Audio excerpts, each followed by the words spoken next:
గుండె జబ్బు అనేది వచ్చినప్పుడు మనకు ఎలా తెలుస్తుంది? నమస్తే, నేను మీ కార్డియాలజిస్ట్ గరికపాటి మహేష్.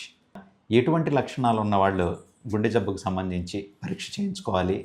ఒకటి, ఛాతీ మధ్య భాగంలో కానీ, కుడివైపు కానీ, ఎడమవైపు కానీ, లేదా గొంతు దగ్గర నుంచి పొట్ట పై భాగంలో లేదా వీపు మీద బరువులా అనిపించడం లేదా పట్టేసినట్టు అనిపించడం అన్నది గుండె నొప్పి యొక్క ప్రధాన లక్షణం.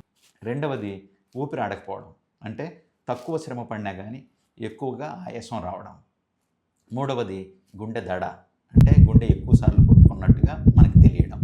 నాలుగవది, తేలిగ్గా అలసిపోవడం. ఐదవది, కాళ్ళకి నీరు వచ్చి వాపుల్లా కనపడడం. ఇటువంటి లక్షణాలు ఏమన్నా ఉంటే మనం వెంటనే కార్డియాలజిస్ట్ని కానీ ఫిజిషియన్ కానీ కన్సల్ట్ అయ్యి హార్ట్కి సంబంధించిన పరీక్ష చేయించుకోవడం చాలా ఉపయోగకరం.